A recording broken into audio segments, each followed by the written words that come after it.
Good evening. I'd like to call the Plan Commission meeting for September 24th to order.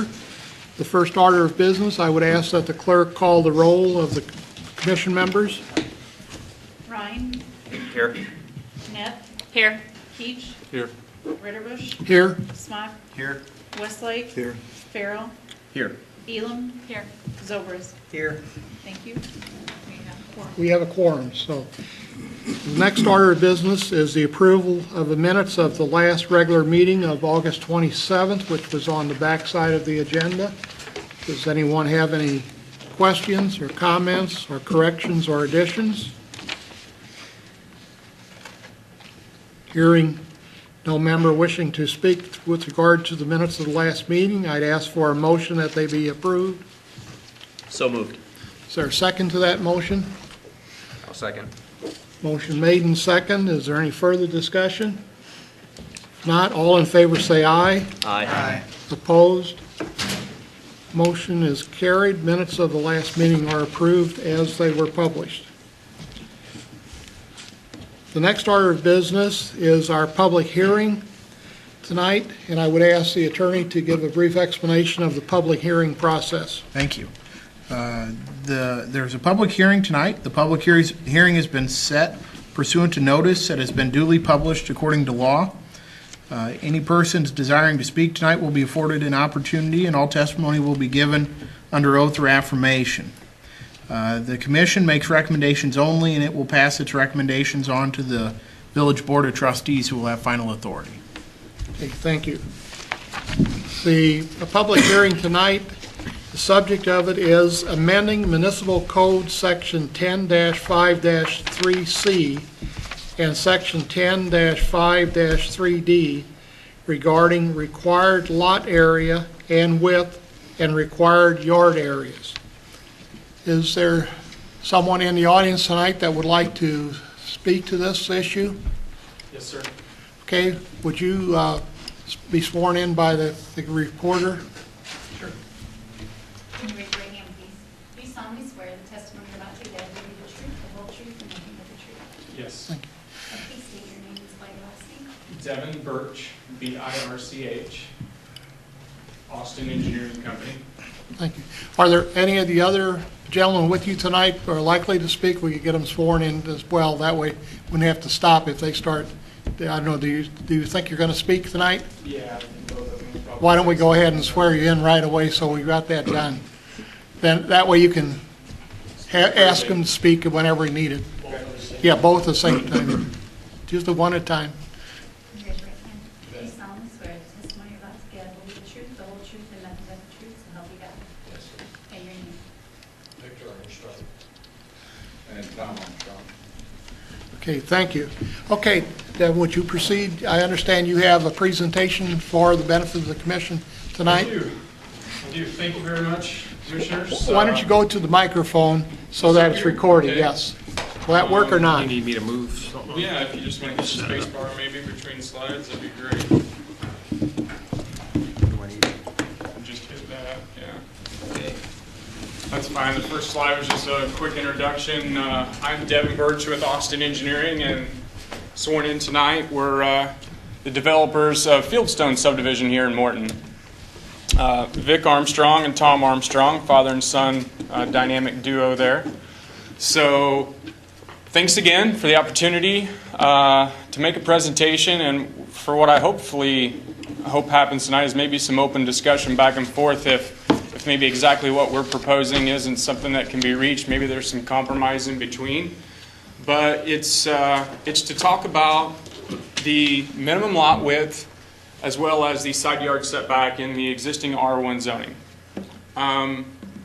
So I just put together a brief little agenda. I wanted to first go over those existing regulations, then utilize Fieldstone subdivision as an example to demonstrate those existing zoning minimums at work, compare the existing R1 zoning minimums here in Morton with a few surrounding communities, discuss some proposed changes, maybe some ideas that we have that we think will help not only us, not only this development, but future developments that this development team would like to do in this town, and maybe perhaps other developers in the area as well. with some of the market changes that have happened here in the last few years. We'd also have a few pictures to show of some existing houses around the area here, and we'll go on to review some of the changes to our proposed preliminary plat that was originally filed that we've prepared some changes for, and then kind of finish it up with what we feel are some positives that a zoning change could bring to Morton. So if there's any time through here, you can go ahead and go to the next one. If there's any time through here that you want to stop and ask me a question, please feel free to do so. Just yell out my name or something, or throw something at me. Anyway, if you didn't know where Fieldstone was in town, there it is, just south of Jackson and north of Jefferson, and a little bit west of, now I can't even see that road that's over there, but Tennessee. Tennessee, yeah, that's it. So we've done section 1, of which over the last 4 years they've built about 80 homes in, and there's about 18 left there to do in the section 1. So I'm going to go on to the next slide. Right now, the existing R1 zoning in Morton, you guys are probably familiar with, but I just thought I'd reiterate it here. 75 feet wide minimum lot width, 95 at corners, with the 2 lot areas being 7,500 and 9,500. The required side yard is either 20 feet or 20% of the lot width, whichever is less. So that means anything less than 100 foot wide is going to have something less than 20 feet, with no single side yard less than 7. Working within those existing zoning regs, we platted Fieldstone subdivision, preliminary plat of the whole entire development, as well as section 1. And we had several lots in there that, in order to try to maximize land use, which is kind of the name of the game, we had a few in there at 75 by 105, which is just slightly above what is allowed to be a minimum here in town. Okay, you can go on. So that's just a little snapshot of some of the lots off of Pocono and Pennsylvania. They are 105 feet deep by 75 foot wide. Most of the lots in this development are 75 wide, the minimum, by 110 deep. You can go on there now. Okay. So like I said, the name of the game, especially in today's development market, maybe this wasn't the case a few years ago when some of the larger style lots were more prominent and maybe land prices were high, but not quite as high as they are now. The name of the game is the maximization of allowable density. We think the 7,500 square feet is fine as a density per unit. Unfortunately, when it's combined with a 75-foot wide lot to try to minimize or maximize the use of the land, you end up with a product 75 by 100 that is not desirable from a standpoint of rear yards, from a standpoint of what people are looking for in a lot. They're not so much concerned about how much room they have between their homes and their side yards and what they can do with those side yards. According to the market and the people that have been coming to the Armstrongs, they're more concerned about what they can do in their backyard. Now granted, we could build however deep we want. There's no maximum depth, and we understand that, but at the same time there's that sweet spot between what the width is that's the minimum and the depth that the market wants, where you can bring the product to market and actually sell it at the price that they're willing to pay for it. So that's our quandary or our problem at 75 foot wide right now in relation to some of the other communities around here, and with what the market's willing to pay. 75 foot wide is tying our hands in when we want to go to, let's say if we give them 75 by 120, which would be ideal, we're using up too much land and not getting the density out of the land that we need, and so we're kind of being wasteful in that sense when that happens. So we're here tonight to have some dialogue to see if there's any chance at all we can get 75 foot reduced, whether that's in the existing R1 zoning now, or whether that's coming up being creative. Maybe there's another single family residential zoning that could be created that's slightly different, and then maybe we ask to be rezoned to that for this particular piece of property. I think that's pretty much the gist, except for the next few slides. Like this is an example of lot 68 and 78 underneath the R1 zoning now. By the time you put a home on it at the building setback and you throw a deck on the back, there's only 41 feet 6 inches between those decks at 105 feet deep. That's building 45 by 55 foot envelope. What is that, 2,100 square foot or so? 24. That's 2,400 square foot home. So it's pretty tight. And that's not really giving the market what they're looking for. It's a nice wide side yard, but not much for the back. Okay, go on. This is an example in Fieldstone of that backyard scenario right now, along between Pocono there and their street. I should have brought this back here with me. Pennsylvania. Grab one of these. Okay, next slide. Pretty tight. Same. It's just up the same part there, but you know, not a lot of room to play back there. And if we were to go to 120 or 130, again, because we're held by that 75 foot wide, it just starts to eat up so much land that we can't keep the overall product in the right marketplace that we're looking for here, and that what's selling right now. Okay. This isn't Fieldstone, but it's another example of a 105 foot deep lot. And this one happens to be in Copper Creek subdivision in Peoria. Go ahead. To the next one. Yeah, I mean, there's just no room at 100 foot to 105 feet deep. It's very tough sell in today's market. All right, so real briefly, not to harp on this, I don't mean to do that, I just want to show some comparisons of surrounding communities. Peoria, this is their R3 zoning. They have several different single-family zonings, but the one that was most comparable to the 7,500 square foot minimum lot size was a 6,000 square foot, 40 feet wide, 5 foot side yard setback. The City of Washington has 6,500 square feet with 65 feet wide and a 5 foot from fascia, which is basically 6 foot or so of setback. East Peoria, 6,000 square feet, 60 feet wide, and the minimum side yard is 7 feet.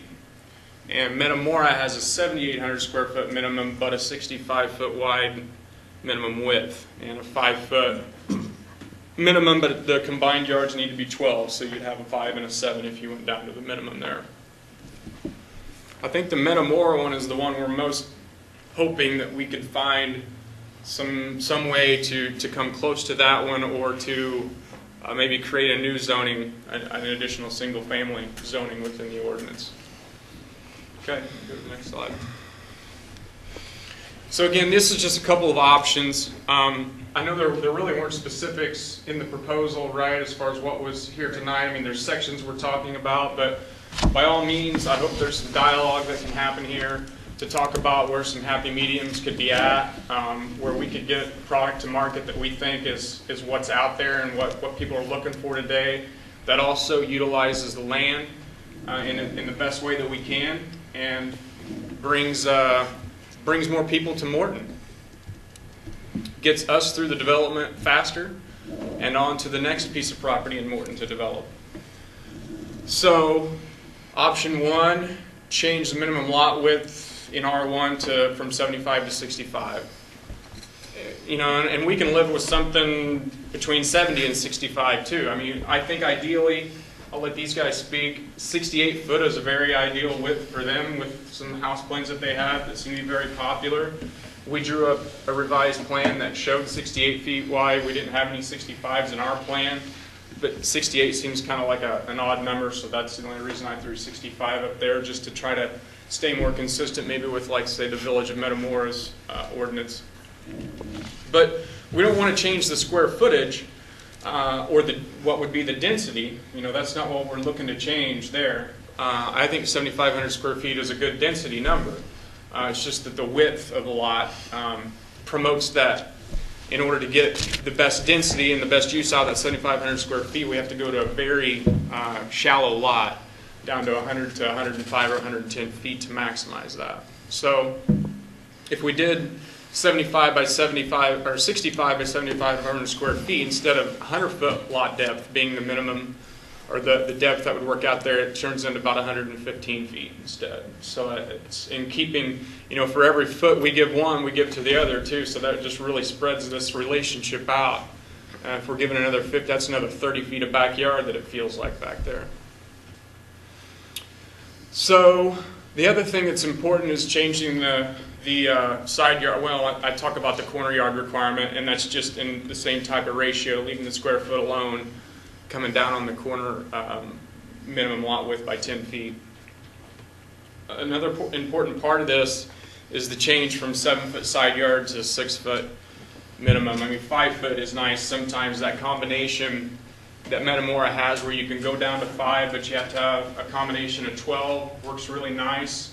When you compare a couple together, you have a 5 and a 7, so it feels like 12, but anyway, that's, again, feedback that I hear from builders and developers, and I'll let these guys maybe speak to more in a little bit, or you guys have questions directly for them, go for it. I alluded to this earlier, option 2. Again, this is just me thinking of options. Create another single-family zoning that and leave your existing R1 zoning alone, but just basically copy it over and change that minimum lot width and side yard setback so that maybe there could be some different zones within the city that allow that. Okay. So here I just did a quick example of that same lot. This is at a 120 foot deep, for example, but and this is at 70 foot wide, so you still have 7 foot 6 inches. But if we go down to 65 by 120, then we go from 41 feet up to 71 feet in the backyard, and it really enhances that backyard feel and what these people and these homeowners who are out buying right now, what they really want to see. Okay. I know one question by going to a 6-foot side yard, what's that look like? This is it. Those are 6-foot side yards. There's 12 foot between those two houses right now. I got a few pictures of that so that you guys could kind of see where that's in Peoria, in a development up in the Dunlap School District called Stonehenge. Or actually, that's a Summer Place. That's one of these guys' developments, a Summer Place. I have a few from Stonehenge too, which they built in, but they didn't develop. Go ahead to the next one, Roger, if you don't mind. This is just an example of a backyard. This one is this is actually a 100. The lots are both 110 foot deep, so that's a lot nicer than just even the 105. I mean, you wouldn't think 10 feet makes that big of a difference, but it really feels a lot bigger back there when you add that 10 feet in. And I think the next slide is a 120 foot deep lot on both sides of the street. So you're looking down at another 20 feet back there that, I mean, it just opens it all up. So most of the lots that we've proposed in our particular revision to Fieldstone in the future that we'd like to propose, if we could get this dialogue going here, is they're almost all 120, if not more. When we go to 65 or 68 feet wide or 70 feet wide, that opens up our room to spend more land in the backyard. Okay, next. Some more 6-foot side yard. If there's 12 feet between those houses, go on. Same thing. This one is the 110 scenario example right here. That is just, it's a lot nicer than the 105. It's still small in my book, but again, it's all about getting just a little more room in those backyards by allowing that relaxation on the front minimum width. Okay. One more of those. All right, just an example of Fieldstone again here. We started off in Fieldstone Section 1, or I guess the overall preliminary plat. We had 37 duplex lots, 74 units total there, 225 single-family units for a total of 299. drawing a revised plat using 68 as a minimum with more 70s than 68s. Again, this is just what these guys are looking to do. When we revise all of that, one of the things that they decided to do is the duplex lots just were not selling whatsoever, so they're going to convert all but 3 of those that have been platted so far into single family, which was allowable within your guys' zoning ordinance. And they're not taking those duplexes and keeping them as 2 units. They're just going to build 3 duplexes, and the other ones that were left there, they're just having 1 single family home on that big lot.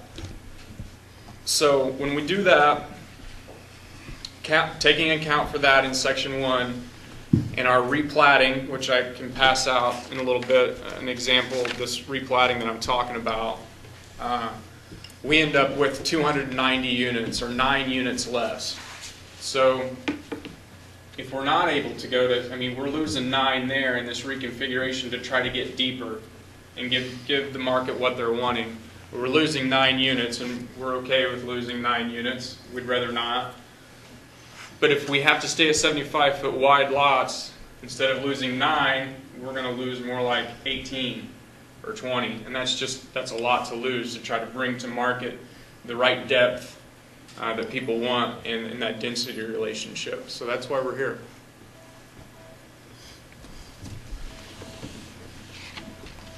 Some positive changes, just to recap: deeper lots, larger backyards. And this is one that improved drainage. Well, you guys have issues all around town, I'm sure, with drainage, and we have issues as land planners all the time with drainage and what do we do with rainwater and where do we take it and what happens. When you create more room in the back, you create more room to do something with drainage and less drainage problems. And we really found that in this revised layout that we did. We were able to keep more natural looking drainage ways in the rear and to collect them here and there, and minimize some storm sewer sizing, minimize the length of some storm sewers in places where when you tighten them up into that 100-foot deep, we really have to add a lot of storm sewer to account for drainage. We're able to retain the same to the close density while providing larger drainage areas in some of those spots. Our layout, for instance, has less intersections and cul-de-sacs. That's maybe not necessarily a product to every development, but in our layout, I just wanted to point out that was one of our revised changes. That was a benefit. We also, as mentioned, we reduced the footage and size of the storm sewer. So we can go on to the next one. In addition to those positive changes, or at least some of those that we expect in this revised layout, I think there's some other positives here that the Village of Morton can expect from a zoning change or from adding this zoning. And this is a big one to the developers, is less time to develop out the property. I mean, the market right now is demanding this type of development from an end product cost standpoint, from a land use standpoint, and the more closely you can be in tune with the market, the faster you can develop out your property and move on to the next project. It's pretty key. And a higher and better use of the land. If we can situate our lots to have a density that's closer to that 7,500 square foot minimum, then we have less sprawl. Okay.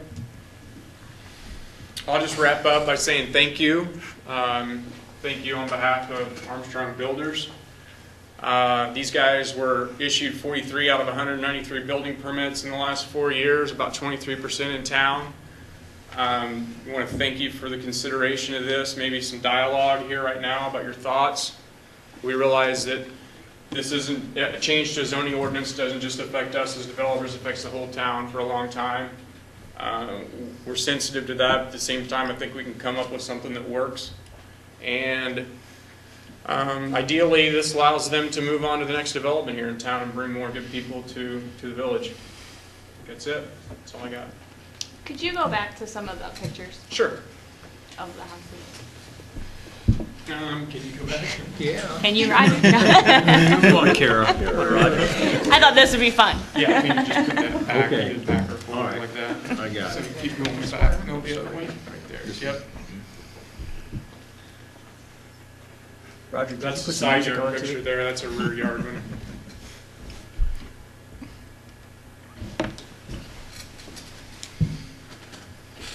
If I'm going too fast, tell me. No, that's fine. I was trying to see, I have a hard time visualizing a 65 width lot with a 3-car garage house on it, and what that looks like. Is it a house that, you know, you have the garage and you have your door and the rest of the house is all above the garage because you're so tight on that house? 65 for 3 is gonna be tough. 68 and 3 you guys can do on a 2-story, right? That's your models that you have right now? Have you been in Fieldstone? I have some friends that live over there. The houses wouldn't change. Okay. What you see there now, we would be building the same house that would fit on a 68 line lot. With the 6-foot side With a 6-foot yard side requirements. That's correct. So we're not gonna change the style of the house. Okay. Does that answer your? On a 65, and again, we don't have to go down to 65 to necessarily satisfy this particular developer's idea of where they want to be at for a minimum width. They know going to 65 means it's going to be a 2-car garage instead of a 3. I mean, that's where your trade-off starts to come. Much below 68, it's tough to get a 3-car garage on. Our market primarily is young couples with kids. That's what we're attracting. And they want a backyard that they can have a swing set, play catch with their, you know, dad can play catch with the kids and they still have room. 105-foot depth really makes. Oh, I understand completely because So they're not so much interested in the side yard as they are backyard. So we're not asking to have more lots to enrich ourselves. We're going to have less lots than we do now, but we would have deeper lots. And what the buyer's telling us today is that's what they want. If we were in a different market, maybe, you know, there weren't kids involved, we might not need the depth. yeah, no, I understand. I'm building a house right now on a 95 square foot lot, and I'm trying to figure out how to get it to fit in the current, and I just can't even imagine going down to a 65 foot. So I struggle with, I feel like there's a shortage of lots in Morton that are a little bit larger, and I'm just concerned that we're going in the wrong direction. And, you know, there's one thing doing this for Fieldstone, which already has a plan for this size of lot, and then it's, I don't know, I think it's another thing to have the whole R1 switch to that dimension. So I just have some reservations on that. I'm not opposed to it. I'm open to the conversation, but Well, the other I just thing struggle would to say, see it. too, is that we're not changing the price range. These houses sell from 250 to 450,000. We're still, assuming that we build it out in a reasonable time, they'll still be in that same price range. Except we'll be able to do it faster because right now we're losing sales because we don't have a deep enough backyard. You guys have sold more homes in the last 4 years than most people in Morton, right? That subdivision, though? That subdivision's gone up faster than any other subdivision in Morton, Roger right? could answer that easier, but yeah, Yeah. that's true. I guess if you switch to the picture where it shows them side by side, the, Probably you could go forward or backwards. Yeah. I'd say forward, Roger, if you. so either one, any of these here. Back, oh, that's too much. Too much. Up. A little bit more. Right there's one. Well, Yeah.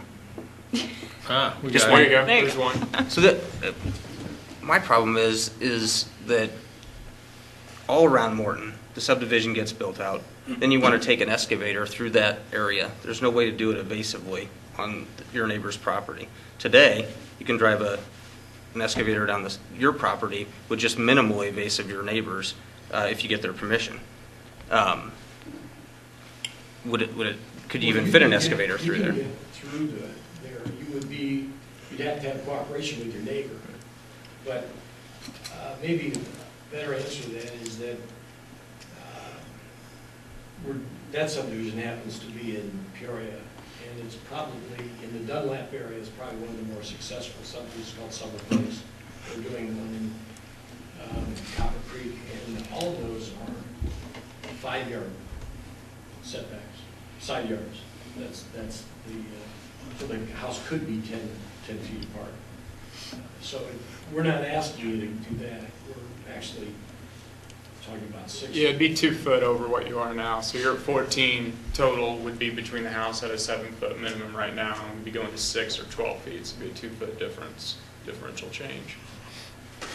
If you moved away from the, I mean, you're kind of tied to the minimum square footage, the 7,500 in these dimensions. If you moved away from that minimum and went to a 75 by 110, obviously I know that decreases the density and the number of units that you can create. Right. What would that do to the house prices? What would you have to raise them to make that?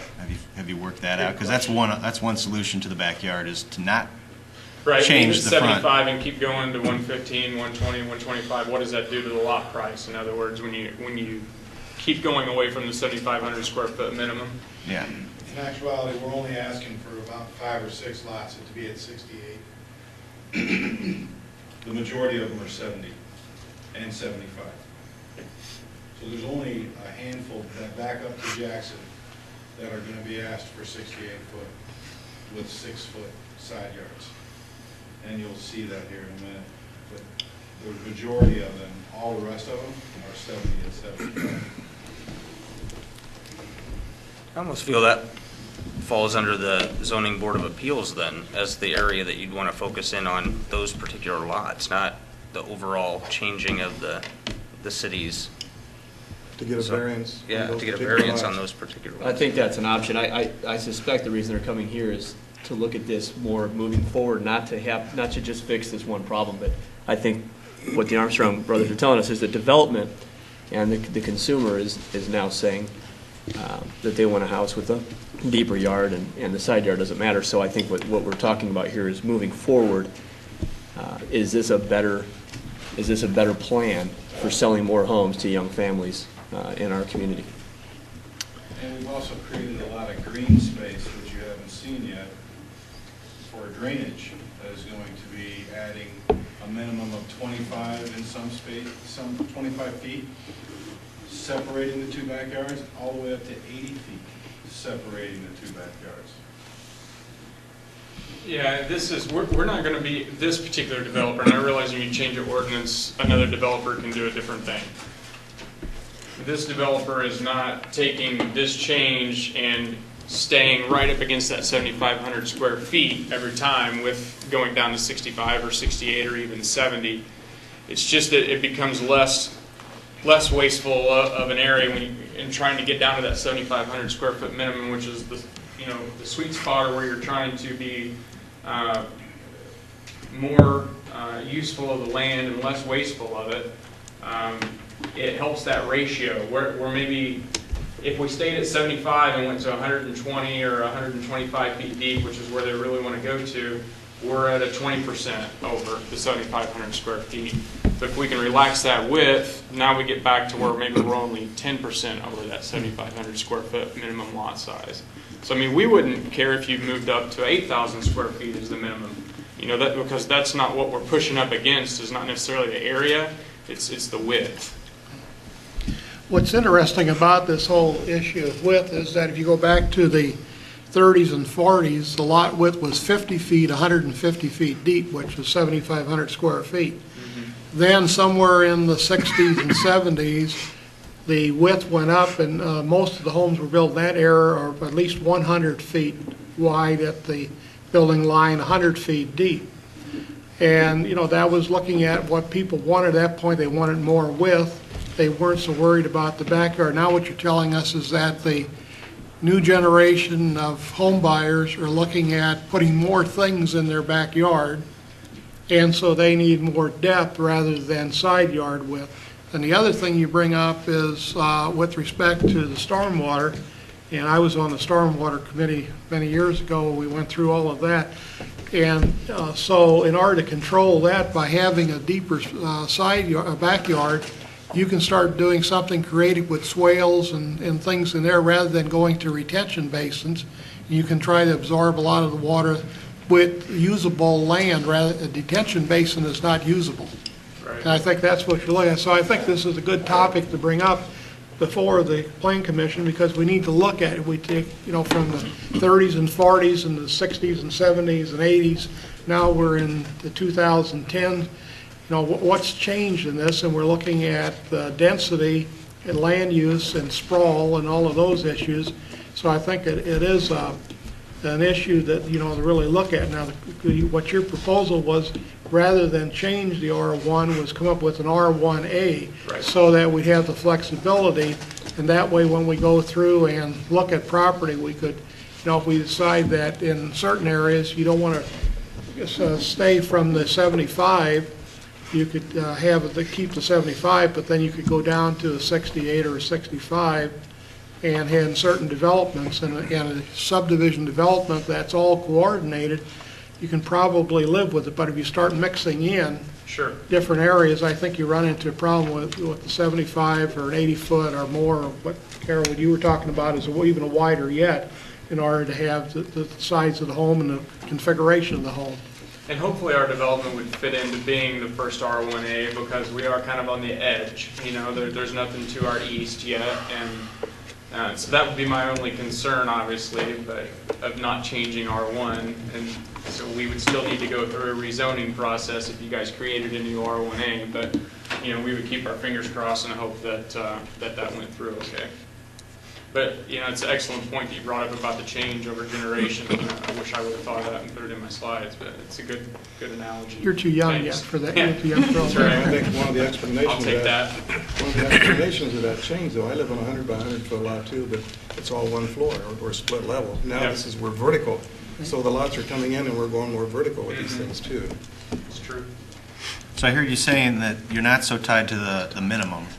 As a square foot area? Yeah, square foot area. So, what about, just the notion of decreasing the front size, but then increasing the minimum when you do that? Like an 8,000 square foot minimum on a 65 frontage. I think that fits with what this developers and what I think in general what the market wants right now. That 120 deep, am I right, Vic and Tom, is kind of like really nice and sweet spot right now. 120 deep. And 68 to 70, 72 wide, somewhere in that range, depending on whether or not you want a ranch or you want 2 stories. That would be a minimum too. The majority of our other lots in the proposal of this is even larger. They're 130, 134, 36, 38. That's to get some drainage in the back, some rear yard drainage stuff. Those are in areas where we're sensitive about what overland drainage is doing, and we need to create some additional room back there that doesn't. They're not going to be able to have fences there, so you got to increase a little width to still give them that net 120-foot backyard, but have a drainage swale or, have an area that can't be fenced in. So, yeah, absolutely. We would be willing to, that's part of the trade-off. You go down narrower, you get to go up, you have to go up in square footage. 68 by 120 is 8,160 square feet. So it's actually above what your ordinance is now. So these deeper lots where you're putting retainage areas in, they would own the property to still back to back, but you wouldn't fence all the way up to the back of the property. They would get it deeded to them, and they would have to maintain it up, but they couldn't fence in that area. I think is the best way. Yeah, for drainage swells and surface drainage and all that, right? We have areas like that in town already, correct? Isn't it like that by the soccer fields, that Rhode Island? Actually, in your subdivision, there's on. And then back south on Oklahoma. That there's like 100-foot wide drainage easement across the back that they can't fence. Devin, you had a slide up there that had some math on it. You said that the name of the game is density, you started with. And I think what you showed is that the new plat actually has fewer units than the existing plat. But that's because you are combining duplex lots into single-family lots. So actually, you're going to be less dense in the new plat. plating, correct? Yeah, if we were here tonight asking for you guys to approve the new plat that we have in front of us that has a few 68-foot wides and a lot of 70s and a lot of 120-foot Right, deeps. I just want to understand Yeah. that, that's what's happening. And Give then, me so then, questions. the question is, for me, how does your proposal affect the overall density in the neighborhood? In other words, how many family units per acre or whatever? I didn't see that figure up there. Is that, I'm thinking about the village's ability to support the family units, and then there's the school district who has, you know, there's taxes for each unit, and then they have to accept those kids into the schools. It sounds like the density is about the same, or is it different? I mean, are we actually a little bit more dense with your proposal, or is it about the same, or is it a little less? It's less dense.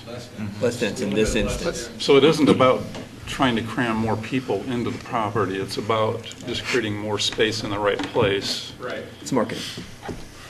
Is that overall though, or is that the new, so what about the new area that you'd be building out? Not focused on what you've already done, focus on just the new area We that, would just take, you mean like a little parcel that would take maybe 20 lots? 10 so lots? if we're looking at, you've already developed Right. this portion, so everything that you would build out in addition to that is, how dense is that, I think is really the more appropriate. Right, yeah, right. Yeah. If we would change the ordinance, what kind of density would Exactly. we be? In just the Talking new about. part. Well, it wouldn't be any more dense than, I mean, if you want to just compare our development, I'd have to do a little math to make sure.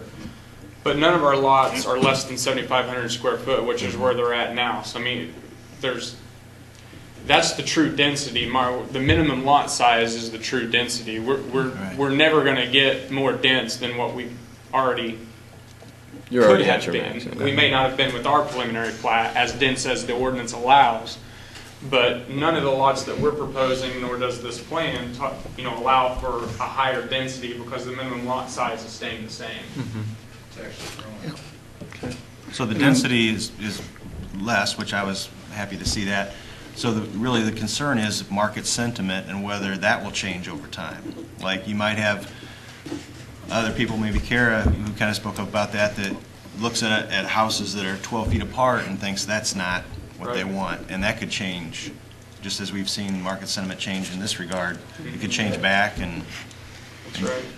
It could. I mean, I'm sure it will, just as it has in the past, and hopefully it's not as fickle as every 5 years or something, and you're only doing a modification or a look at zoning ordinances every 2 generations or so, every 20 years would be nice, maybe, I guess. But the market isn't homogeneous, meaning, we have lots over at Orchard Hills that met a niche of, that people wanted a larger lot, put a more expensive house on. And I think we got to be careful that, Morton, when it was small, for a long time, had the idea that every subdivision, every lot was the same. And today, we talked about this in the comprehensive plan, that we needed more places for affordable housing. Not everybody can put up a $350,000, $450,000 house. And so I think the market's going to dictate. If people want these type of houses that fall in this price range, a little narrower lot, they'll buy them. If they want a 100-foot lot, they're going to be some other subdivision. But so I'm not opposed to it. I think it allows for a different client to be able to afford a new home in Morton. So maybe a few single-family zonings, a few different ones that, like you say, can fit in different pockets of town. Instead of there only being one single-family zoning like there is now, maybe 3 different single-family zoning classifications. And I'm talking generically, not necessarily the subdivision. Sure. The developer's already said it's going to be the same house, the same price, but I'm saying another developer could take a 68-foot lot and put a smaller house on it, makes it more affordable. Yeah. But when you have a certain size in some, depending on whether the market doesn't like a small backyard, it maybe allows. But, I mean, some of that's going to also be, you're going to have to find potentially maybe more density as time goes on. We don't know yet. I mean, we could be heading in a different direction. We don't know 5 years from now. People could be looking for something cheaper yet. Yeah, and even narrower and smaller, right, to be able to get that price down where it needs to be at to be affordable. So are you saying your market is telling you that they want, I know you said the deeper lots. Is that from the feedback you're getting from the people that are buying in your subdivision, and they are saying that they would be okay with a narrower lot as long as it was deeper? We've lost sales to communities that do that already. Washington, Peoria, Dunlap. We've lost sales because they wanted more backyard. Understand they want more backyard, but, They don't mind. and they're okay to sacrifice. 5-foot side. They're saying they're buying those houses, but not these, Right. essentially. There are several subdivisions going down in Champaign and Peoria and Dunlap areas. Lots have been narrowed to 55-foot wide. And they're right next to subdivisions that are $400,000 to $500,000 houses. They had to go down to 2-car garages in order to get them on a 55-foot lot. But a young couple just starting out can buy a house for $230,000 to $250,000, and they are selling like hotcakes. Well, we're not asking to do that, but keep an open mind that that is a product that people want. They want a new house, but they don't want to spend $300,000 or $350,000. Your point's a good one. But they would like to be in a new house. If they could get it for $240,000 or $250,000, they're willing to take a 2-car garage. But they want some backyard. Those lots are 55, but they're 120 deep. Do you guys have any market research that you've done up to this point? I feel like we don't have the information we need to make a decision. Every Sunday. Well, I mean, but that's just from one point of view. I mean, I look at my subdivision. And I guess I should start by saying I think you have done a nice job with what you've done so far. And I live in the subdivision next to yours, and in that particular area, they set the houses back to 35 feet off the curb, forcing everybody to really start using your front yard and build the neighborhood, which it actually does work pretty well. But your backyards are those smaller, even though it is a bigger house, but your backyards are those smaller ones. And you see everybody out in the front yard playing around. You see very few people in the backyard. So I'm wondering, and that neighborhood is almost completely sold out, and now they're starting up the next phase of that. And I'm wondering if we have contradictory market happenings within the same very small area. And I'm wondering how we can make a decision at all based off of, yeah, but the prices are practically the same in a lot of those areas. The guy next to me built his for in the 2s. So it's the lot price that's really dictating small variations in the price. And then what you get for your house to put on that is up to you and the builder, right? Yes. Well, by going to a narrower front yard or building line width, you do gain, because if you had 750 feet of street, with the 75 foot, you get 10 houses. With the 68, you get 11 houses on that. So you end up, your street cost, your sewer cost, some of the utility costs are going to be less per house by having a narrower front yard requirement. So I can see that's one advantage in terms of bringing the cost down, because the backyard doesn't add cost to the infrastructure, really. The depth of it, you add another 20 feet to the backyard. Just It's just land cost, but there's no improvement to that. That's right. Where on the width, based upon the first street, you got street length, you got all of your utility length that you have to deal It's with. basically $600 for every foot. So there is some advantage costs in right cost. For every foot of street and infrastructure and sewer and water and everything else, it's $600 a foot. So you just save that off, for every foot that you do less, you're able to spread that over more and save that on the lot development costs and bring down the overall cost of the house. Any other questions or comments from? I was going to ask Roger if you had heard from any other developers in town that we need to be looking at these type of things. Yeah, we have in the past. We did, I guess probably the closest thing would have been that Tuscany subdivision behind Grimm Chevrolet on Yorty Road.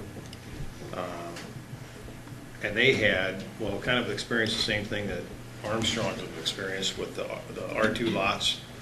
They built a number of them, duplexes, and they couldn't do anything with them. So they took those 32 or whatever that number was, R2 lots and created 64 smaller lots. So they split those down and they're 60 foot wide. And there's a lot of activity there. So probably between those two subdivisions, that's where the majority of our activity is being conducted, so. That might answer your question about market research. That's where most of the houses are being built. Well, but like in Orchard Hills, there's 3 lots available, right? I mean, it's so. We're appealing to a different market, though, I think, with this particular, Orchard Hills is I would say, the next level, if you will. I understand, but I'm just saying, I don't know that it's fair to say if the activity's in the other places, there's no I agree. lots, right? It's hard in It's Morton hard to to say compare. where the activity is. You can either build in Wolf Crossing or whatever and buy an all-brick home that's going to cost $600,000, or you could go to Fieldstone. It's tricky in Morton because there are so few options. However, if you carry that forward, that also might mean that we're missing the boat here. I mean, if you go to Dunlap, there's a lot of options to compare market data. If you go to Washington, there's a lot of options to compare market data. Those communities started very similarly to Morton, but they adjusted quickly. It makes me wonder if the reason there are only really 2 thriving developments currently happening in Morton, and one of them is asking for an adjustment, is because we're not adjusting with the times. But that data is available, and I can pull that up for us to all kind of talk about at a future date. I can grab Brimfield, Dunlap, Metamora, Washington. We'll look at lot sizes, pricing, how long on market, how quickly they sell. We can delve into that pretty deeply, but I also think we could call 8 builders and talk to 10 real estate agents and probably get the same kind of data quickly without having to go through it all. The Trails of Timber Oaks here in town is a little bigger lot still, with several lots available, and I don't think they're shooting them down right now. But maybe that's the wrong part of town or something. I don't know. It's nice out there. I know it's pretty, but it's a ways out. It's too, a ways so. out, and it's had a tough time going, Sure. and it kind of gives people a little nervous on going in that direction. Justin, we have significantly more than 2 developments in town. I said thriving developments that are selling so quickly that they're unable to keep up with the inventory. So if we're selling them so quickly we can't keep up with the inventory, why are we adjusting what's working? I think because they're saying we can bring more families still. You know, and I don't know the answer is this. I do like the idea that, I mean, we're not, essentially the change here, I don't think cheapens, which is a concern I would have, cheapens the Morton brand, if you will. You're still getting the same size lot, it's just configured a little bit differently. You know, it's a gamble. Building and construction is a gigantic gamble. It's one of those industries that once you're in it, you wonder why you don't just go to a craps table. So if a builder is telling us this is the method that works, and they're not trying to do it to get more units to sell, they're not necessarily profiteering off of this, it makes me think that, you know, there's clearly a reason why they're doing it, that they've seen this successful elsewhere. I'm cognizant of, I'm concerned too. I mean, I have, 12 foot between my house and the house next door. I'm concerned if an overall change, how that would affect existing neighborhoods, if people want to add on to their houses and create kind of a hodgepodge, of neighborhoods. But with regard to future development, I think we probably need to discuss this some more. I'd be interested in a first step of, like we talked about, increasing the minimum. And I don't know what that number is, whether it's 8,000 or whether it's 750 or. But what would maybe be helpful is the square footage on the new plat that you created. Like, what would those figures be on some of the 68s and things like that? Unfortunately, I don't have square footage listed on here, Right. but I do have. But we could get that later, and then maybe that would be a good guide for us to say if we are going to go to a different minimum, if you diverge from the 75-foot frontage, what would be a good number? And that might, maybe the new plat information can kind of guide us through that if that's what the commission would want to do. We tried to give you an idea of what Washington and Dunlap, they're all 65 foot. Way less than what we're asking. Mm-hmm. I would only ask you, in our subdivision, we're not asking to increase density or do anything. Right. So we're not asking that. But in the future, I would suggest, we're developing in Champaign, Mahomet, Peoria, Dunlap, lots of places, and the 6,500 is the norm. So I'm not asking you to do that, but I think when you reconsider this, that to be competitive with these other communities, and I don't want to preach any stretch, but those are ideas that you ought to consider. Because the buyer, believe me, we're not out there spending millions of dollars to develop this, hoping we find a buyer. We gotta build a product that they want and they're willing to pay for it, or we won't be successful. And I think, Roger, our sales have been okay in Morton, and I think we can do much better than what we have. I think 8,000 square feet, I mean, if you wanted a place to start, 8,000 square feet is still a good minimum lot size. I mean, if that was a trade-off, but Well, that's... I'm just wondering if, first of all, I want to say that I think, this has potential in my mind. I think we need to talk about it a little bit more. But I would like to not change R1 to this. I'd rather have a separate zoning classification. And then I think affordable housing is a good idea in Morton, and perhaps, Craig, not raising it to 8,000, but maybe making it 6,500 or something, so that's where you're going to probably get the more affordable. The developer's going to want to, they'll find the sweet spot for affordable housing in a smaller lot size, probably. So that's why I'm kind of interested in this, so that we don't always have to have the gargantuan lots in Morton. I don't mind neighborhoods where we have where we have different lot widths, and that's why I like to have two different zoning classifications. And we'd have to study where that zoning would go and where it's appropriate and that sort of thing. But I like the idea of maybe tying this into having the potential to be affordable housing. That's sort of an affordable housing zoning classification as well. Or maybe there should be another one that is that also, if we're going to go to that length of adding zoning. Yeah, I think that's what you want to do. What it sounds like from the customer point of view and from the developer is that people are looking for more choice. Right now, we only have a single choice. We just have one lot size, 7,500 square feet, a certain minimum width, and then that dictates on that square footage the depth of the lot. What you're looking at is some of the other towns around here have gone down to 6,500. But if the real customer demand is for a deeper backyard, if we set a 6,500 square foot and 65 feet of width, it's only 100 feet deep, and that's what you're saying. That doesn't give you the opportunity for marketing because it's a competitive business here. So it looks like we need at least three, probably, different classification. We need maybe what we have now, plus one up and one down from that. There you go. That would allow us then to, and we'd have to figure out on the zoning map where we put these, because what you want to do is you don't want to try and create a situation where you segregate things too much.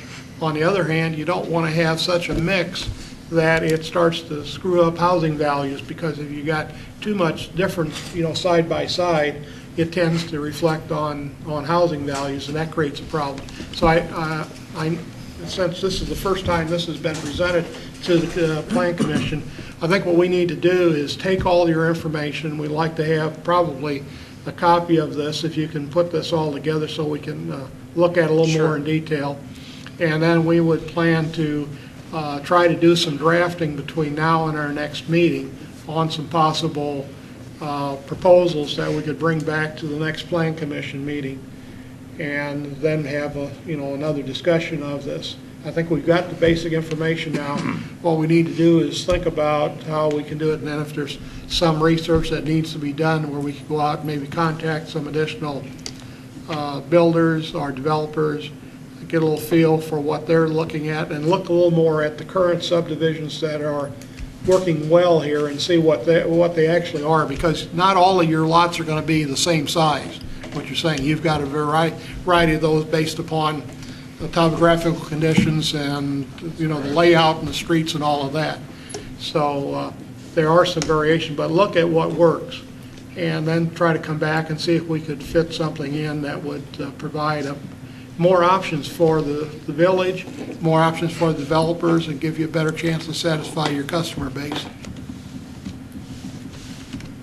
Is there any other questions on this? Otherwise, I'd ask for a motion that we continue this discussion to the next meeting, and that we would go ahead and ask for a copy of the presentation so each of the commission members can take a little more time to study it, do some, put something together, and we'll work with the village staff to come up with some proposals and bring that to the next meeting.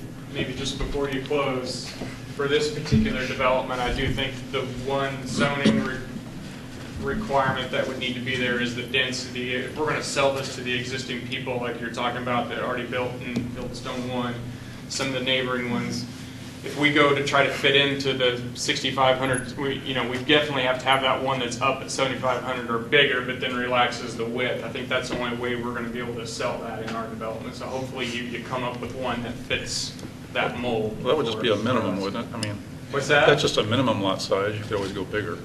65 is the minimum, but you're going to... Yeah, but I guess the people who are already there are going to be scared that we say we're going to do 70 and we don't do, or we're going to do 7,500. What if we sold it tomorrow is going to be the first thing they say. So it would be nice to have one that kind of fit, that we thought we could sell to the people who are there now. That's all I wanted to say. Okay. I understand you have a timeline that you're working on. Unfortunately, the commission also has to have its timeline to do things properly as well. I'm not sure how close these coincide right now, but maybe that'll be more obvious in a month from now. We'd like to start the next phase tomorrow. Tomorrow, I'm sure. It's going to rain anyway, so. It's winter. 4 years ago, I wanted to start a bunch too, and I did that, and that was a bad idea. So maybe help them. I wish the planning commissions would have said no. We've got about a year's left of lots. About a year. About a year. So we need about a year to build the next section so that we're not waiting on them. So, yeah. We're going to design it this winter. Hopefully you guys will give us the tools to do that. Well, we'll try to work as expeditiously as possible. But we do need to do a due process and have sufficient time to discuss different options before we propose something to the village board. Because we don't want to hit them with something that's real cold too, because then you'll have more discussion there. We'd like to have something clean enough so that when we go with the recommendation from the Plan Commission, the village board is well enough informed about what's going on and feel comfortable with it as well.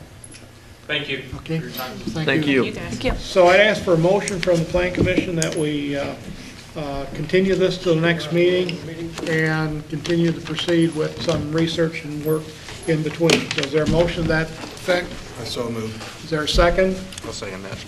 Okay, you would, Sorry, who seconded it? I'll second it. Thank you. okay. All in favor, say aye. Aye. Opposed? Okay.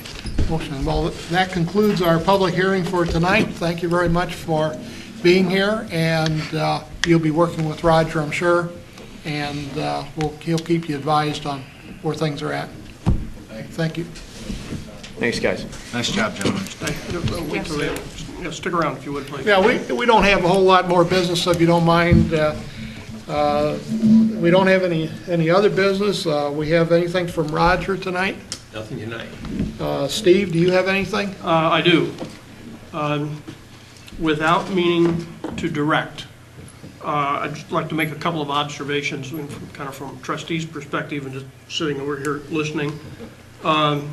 Somebody, I think it was Commissioner Farrell, made the comment about cheapening the Morton brand. And I think that really ties back to the land use question. And as we always think about with the Plan Commission, that's really the job. You know, what is appropriate land use? There's significance beyond just this development. And some of the positive potential applications would be residential development, say near power line easements or thoroughfares where you couldn't sell a larger lot, and it may make sense to have some other lot configuration. Risk item,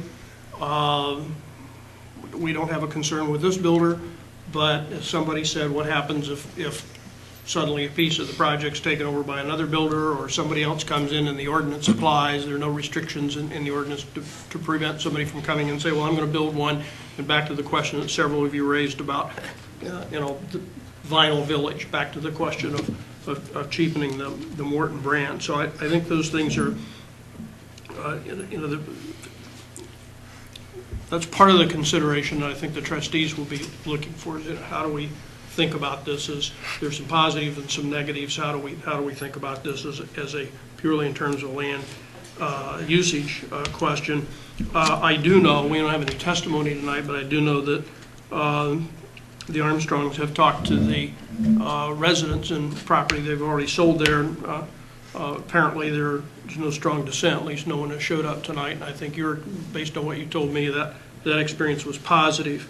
And so as we think about this, the ordinance, of course, if there's a new ordinance, it wouldn't apply just to this development. So the question would be, how do you approve it so that it accomplishes the objective of creating houses that housing that better responds to the market, but at the same time manage it so that it doesn't, we don't come back to that issue of cheapening the Morton brand. Made me think about Florida, where you have lots that are 50 by 100 and have $1 million houses sitting on them, and about Europe, where I spent a lot of time and lived for a period of time, where you have relatively small lots with very nice houses in some instances, much higher density, but landscaping and other devices to set off the housing in such a way that sometimes you don't feel the density there as much as you do here.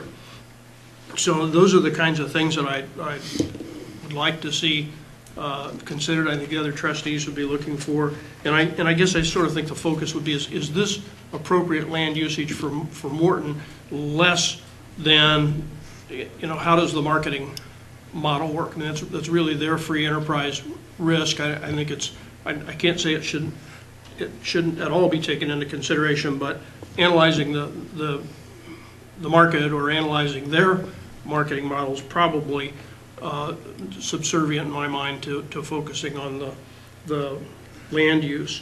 So again, just by way of sort of perspective from my side of the table, those are some things maybe go into your thinking as you look at this, and the trustees will be awaiting your considered decision, whatever it is. Okay, thank you. Thank you. Next item on the agenda is the motion to adjourn. So moved. So moved. There's a second? Second. Motion made and second that we adjourn this meeting tonight. All in favor, say aye. Aye. Meeting adjourned.